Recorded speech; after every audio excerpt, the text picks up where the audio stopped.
Fala galera, Noviti Mengão aqui, sem enrolação vamos a mais notícias do Flamengo, mas antes não esqueça de se inscrever e deixar seu like. Privilégios na final revoltaram Comebol, Landim reaparece em novo canto do Maracanã e causa polêmica no Flamengo. Presidente do Flamengo, Rodolfo Landim quebrou o silêncio e falou pela primeira vez após a polêmica envolvendo o Maracanã e a decisão da Libertadores, no próximo dia 4 de novembro, entre Boca Juniors e Fluminense, ocorrer no Maracanã. O mandatário rubro-negro queria que o estádio fosse palco do duelo contra o Red Bull Bragantino, no dia 28 de outubro, pelo Campeonato Brasileiro, mas a Comebol bateu o pé. Em reunião na última quinta-feira 19 de caráter urgente no Paraguai, a CBF, a AFA e membros de Fluminense e Boca ouviram do presidente Alejandro Domingues de que a decisão da Libertadores, de fato, continua no Maracanã. Com isso, o Flamengo tratará com a CBF logo mais uma nova data para o duelo pelo Brasileiro. Nos bastidores, a atitude de Landim incomodou os dirigentes da Comebol e também de outros clubes da Série A, que viram a postura do Flamengo como condenável.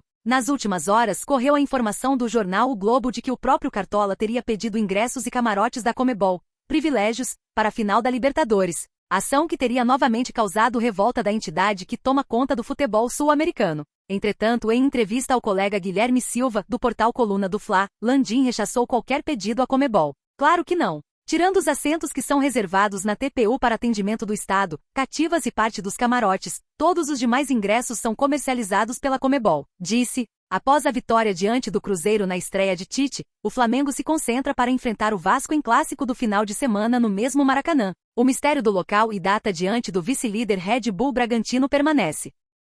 Campeão de tudo, Ayrton Lucas comemora gol contra o Cruzeiro e rasga elogios a Tite, novo técnico do Flamengo. O Flamengo é uma constante pressão, e isso não é novidade para ninguém. Com uma das maiores torcidas do mundo, e agora, sendo um dos clubes mais ricos do continente, estar no clube significa a obrigação de estar sempre brigando pelos principais títulos. Nesta temporada, no entanto, o Mengão não ergueu nenhum troféu e falta de oportunidade não foi. Por isso, é possível falar em crise. Depois de demitir Dorival Júnior, ao fim da temporada passada, o Fla trouxe o polêmico Vitor Pereira, que deixou o Corinthians de forma conturbada para se juntar ao elenco da Gávea. No entanto, o português não deu conta do recado depois de disputar 7 taças e perder todas. Na sequência, a diretoria realizava o grande sonho de Jorge Sampaoli em comandar o mais querido. O argentino mais acumulou confusões do que bom desempenho e êxitos. Agora, a cartada final de Rodolfo Landim. Tite, que trabalhou pela última vez na Copa do Mundo de 2022 com a seleção brasileira. Na sua primeira partida à frente do Flamengo, vitória por 2-0 contra o Cruzeiro, fora de casa.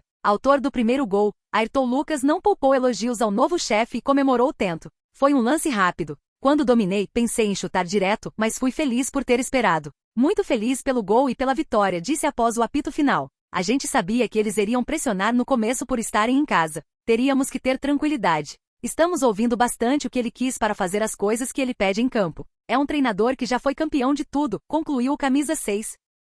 Chamou atenção, esse é o divisor de águas. Mauro César detalha mudança imediata no Flamengo e entrega comparação curiosa com o passado de Tite. Na última quinta-feira 19, o Flamengo deu o pontapé inicial na era Tite, e começou com vitória importante, que turbina o mais querido na intensa concorrência para conquistar uma vaga no G4. Embora o rival Botafogo ainda tenha uma diferença larga na liderança, do segundo colocado para baixo está tudo embolado e a chegada do novo treinador revitaliza a força rubro-negra para superar os rivais na reta final da temporada. A partida disputada no Mineirão teve gols de Ayrton Lucas e de Pedro, que marcaram o placar que determinou o resultado da partida. A data FIFA foi fundamental para a preparação para a estreia de Tite, já que o treinador teve tempo de se inteirar o suficiente para uma melhor leitura do elenco. Contudo, o Mengão já se destacasse como terceiro colocado com 47 pontos, deixando Grêmio e Palmeiras para trás com 44. Parece pouco, mas o Fla demorou para retomar e apresentar tal competitividade, houve quem duvidasse de uma reviravolta. No entanto, os primeiros passos do Flamengo sob o comando de Tite ganharam análise do jornalista Mauro César Pereira,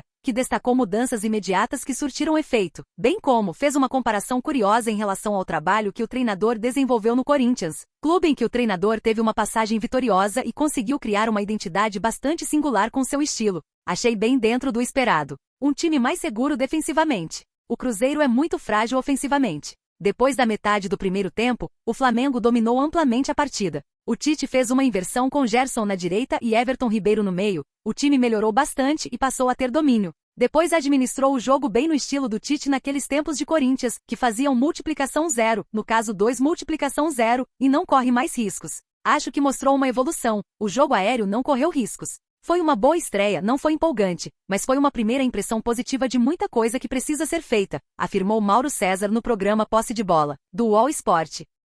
Chamou atenção, esse é o divisor de águas. Mauro César detalha mudança imediata no Flamengo e entrega comparação curiosa com o passado de Tite. Na última quinta-feira, 19, o Flamengo deu o pontapé inicial na era Tite, e começou com vitória importante, que turbina o mais querido na intensa concorrência para conquistar uma vaga no G4. Embora o rival Botafogo ainda tenha uma diferença larga na liderança, do segundo colocado para baixo está tudo embolado e a chegada do novo treinador revitaliza a força rubro-negra para superar os rivais na reta final da temporada. A partida disputada no Mineirão teve gols de Ayrton Lucas e de Pedro, que marcaram o placar que determinou o resultado da partida. A data FIFA foi fundamental para a preparação para a estreia de Tite, já que o treinador teve tempo de se inteirar o suficiente para uma melhor leitura do elenco. Contudo, o Mengão já se destacasse como terceiro colocado com 47 pontos, deixando Grêmio e Palmeiras para trás com 44. Parece pouco, mas o Fla demorou para retomar e apresentar tal competitividade, houve quem duvidasse de uma reviravolta. No entanto, os primeiros passos do Flamengo sob o comando de Tite ganharam análise do jornalista Mauro César Pereira,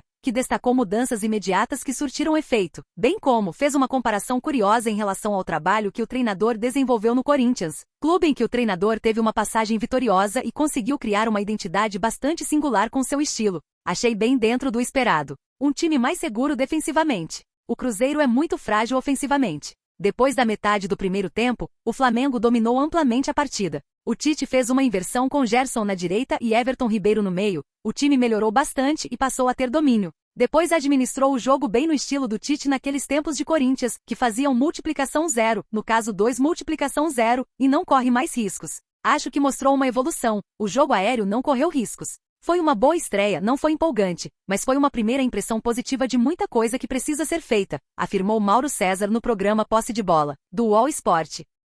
Contratações de impacto. 2 jogadores do Corinthians podem fechar com o Flamengo de Tite. O Flamengo está explorando a possibilidade de contratar 2 grandes nomes do Corinthians para reforçar a equipe em 2024. Isso seria uma maneira de fortalecer ainda mais o time do técnico Tite, que já treinou o gigante paulista. Na estreia de Tite, o Mengão venceu fora de casa contra o Cruzeiro. O Flamengo não deu chances para a Raposa e triunfou por 2-0. Essa vitória aproxima ainda mais o Fla de uma vaga na próxima Libertadores. Um dos jogadores do Corinthians que pode reforçar o Flamengo em 2024 é o goleiro Carlos Miguel, de 25 anos, com contrato válido no Timão até dezembro de 2025. De acordo com Pedro Ramiro, uma fonte confiável do Corinthians afirma que o Flamengo está interessado no goleiro reserva do Timão, Carlos Miguel, com vistas a 2024. A fonte também menciona que o goleiro é representado por Gilmar Veloz, que é o mesmo agente de Tite, o que pode facilitar uma possível negociação. Há grandes chances de Bruno Mendes atuar pelo Flamengo em 2024, com Jorge Nicola informando que o jogador já teria um acordo verbal para se juntar ao Mengão nesse ano.